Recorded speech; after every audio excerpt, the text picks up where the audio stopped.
राष्ट्रीय जनता दल लगातार सामाजिक उत्थान की बात करती है, पर बिहार में एक भी ऐसा अस्पताल नहीं है। और एक और राष्ट्रीय जनता दल, एक और एनडीए बात करती है, पीएमसीएच को सबसे बड़ा दावा एशिया का कहा जाता है, अच्छा अस्पताल माना जाता है, लेकिन वहां पर भी दलित बच्ची की मौत हो जाती है और उसके बाद लगातार विपक्ष जो है वो पीएमसीएच में एक दलित बच्ची की मौत तरफ तरफ की हो गई है। आप कल्पना कीजिए कि बिहार के मुख्यमंत्री लालू प्रसाद यादव होते हैं, न्यायपालिका अपने आप खड़ा हो जाता है, अखबार के जो पन्ने हैं वह लाल रहते।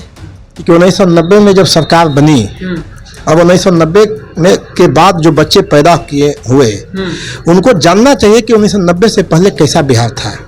वही सारा बिहार के 2000 के बाद एक भी नरसंहार नहीं हुए, लेकिन एक भी अत्याचार करने वाले के खिलाफ थाने में रपटे लिखाई जाने लगी। लेकिन 90 के बाद सब लोग जागृत हुए, सब में आत्मसम्मान आया, आत्मभाव आया। लालू प्रसाद यादव जी ने सबको छुटकारा दिलाया, इसलिए सब लोगों ने मिल करके उनको फंसाने का काम किया। उसमें सबका सहयोग रहा है। पीड़ित थे जो सदियों से दबाए हुए थे, उन्होंने खुले हवा में सांस लेना चालू किया 90 के बाद। तो 65% आरक्षण देने से मोदी जी क्यों डरते हैं? आखिर 65% आरक्षण मिलेगा तो उसमें 25% अति पिछड़ा है। उसका बेटा, मलाह का बेटा, कानू का बेटा, हलवाई का बेटा, ताती का बेटा, ततवा का बेटा, पासी का बेटा, रविदास का बेटा, सबका बेटा भी तो इंजीनियर बन सकता है, डॉक्टर बनेगा। क्या मलाह के बेटा को, हलवाई के बेटा को, कानू के बेटा को, पासी के बेटा को डॉक्टर इंजीनियर बनना नहीं चाहिए? चले जाइए, बिहार के 534 प्रखंडों में 398 प्रखंड में कोई कॉलेज नहीं है, कहाँ जाएगा पढ़ने कभी आदमी? राष्ट्रीय जनता दल क्या मालूम है कि हमारी चुनौतियाँ किन लोगों से हैं? उन लोगों से है जो हवाबाज हैं, चालबाज हैं, धूर्त हैं। उनको ताकत देने के लिए, उनके सपोर्ट करने के लिए सीबीआई है, ईडी है, आईटी है, चुनाव आयोग है, बड़े बड़े मीडिया घराने हैं। इन सब से हमको लड़ना है। नमस्कार, द इंडिया टॉप देख रहे हैं, मैं हूं अखंड ज्योति। देखिए, इस वक्त हमारे साथ युवा राजद के प्रदेश अध्यक्ष राजेश यादव है। किस तरीके के किन चीजों को लेकर जानकारी दी जा रही है? देखिए, 2025 में बिहार विधानसभा का चुनाव होना है। हमारे नेता आदरणीय तेजस्वी प्रसाद यादव जी ने बिहार के लोगों से नया सरकार दिलाने का, ये जो खटारा सरकार है, इसे बिहार को छुटकारा दिलाने का वादा बिहार के 14 करोड़ बिहारवासियों से उन्होंने किया है।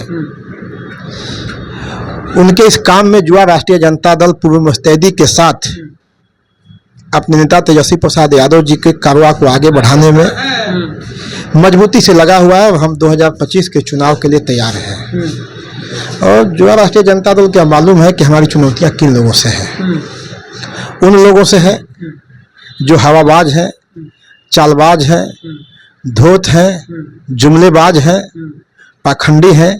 उन लोगों से हमारी चुनौतियां हैं। उनको ताकत देने के लिए, उनके सपोर्ट करने के लिए सीबीआई है, ईडी है, आईटी है, चुनाव आयोग है, बड़े बड़े मीडिया घराने हैं। इन सब से हमको लड़ना है। लेकिन हमारे पास जो ताकत है, हमारे लोग हैं, जनता के लोग हैं, हमारे लोग हैं और जनता से जुड़े हुए मुद्दे हैं। इन्हीं मुद्दों को लेकर के युवा राष्ट्रीय जनता दल लोगों के बीच में अपने नेता आदरणीय लालू प्रसाद यादव जी के जन्मदिन 11 जून से लोगों के बीच में जाएगा और संपर्क और संवाद अभियान चलाएगा। उसमें हमारे 4 इशू हैं कि 1990 में जब सरकार बनी, अब 1990 में के बाद जो बच्चे पैदा किए हुए, उनको जानना चाहिए कि 1990 से पहले कैसा बिहार था। वही सारा बिहार नहीं, ऐसा बिहार था जो नरसंहारों का बिहार था, जलता हुआ बिहार था। अलग अलग जातियों की सेनाएं थी। सामंतवादी व्यवस्था ऐसी थी कि मुख्यमंत्री कर्पूरी ठाकुर जी मुख्यमंत्री बन गए थे और उनके पिताजी को पीटा गया। आज की पीढ़ी नहीं जानती है कि मुख्यमंत्री के पिताजी को भी पीटा जा सकता था। वैसा समाज था। गांवों की स्थिति बहुत खराब थी।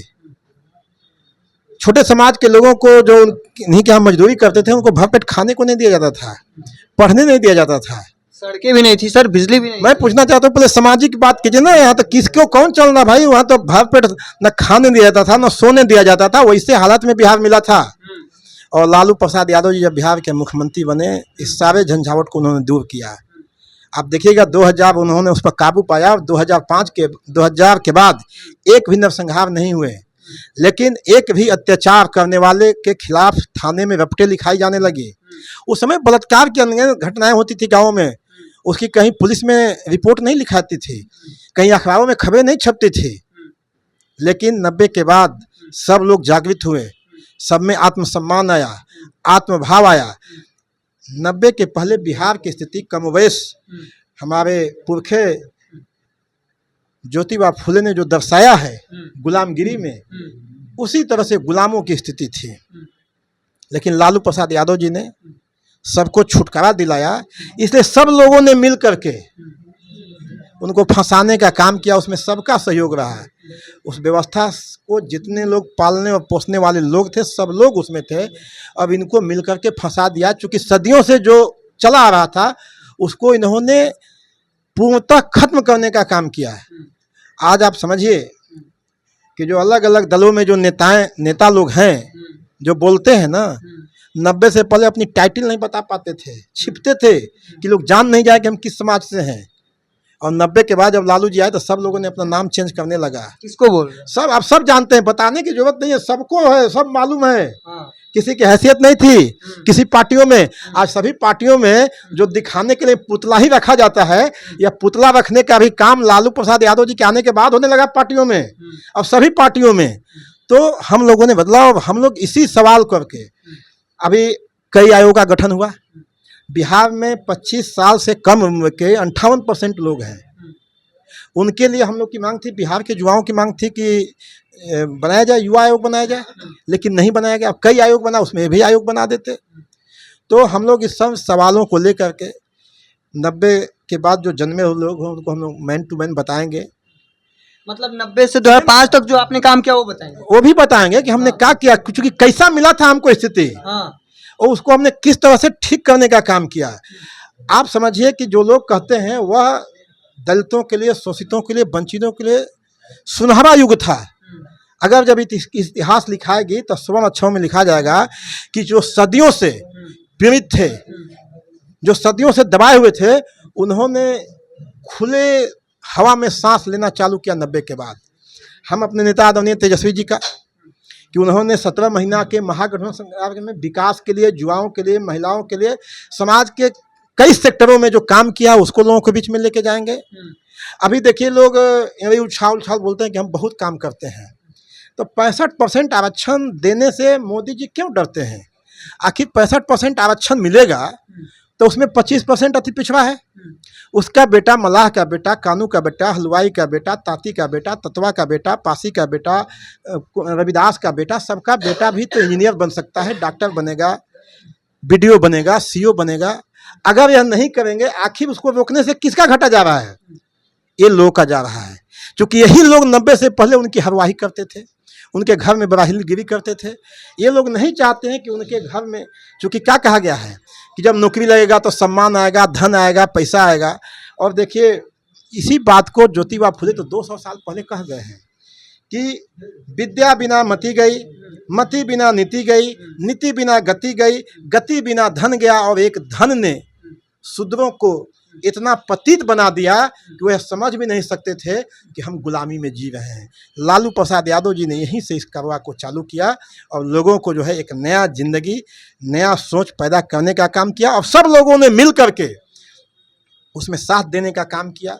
मीडिया दिया, ब्यूरोक्रेट्स दिया, न्यायपालिका, सब लोगों ने मिल के इनको जो है कैद खाने में डाल दिया और हमारे उस स्वर्ण युग को ये लोग बता दिया। अब मैं आपसे पूछना चाहता हूँ कि क्या मलाह के बेटा को, हलवाई के बेटा को, कानू के बेटा को, पासी के बेटा को डॉक्टर इंजीनियर बनना नहीं चाहिए?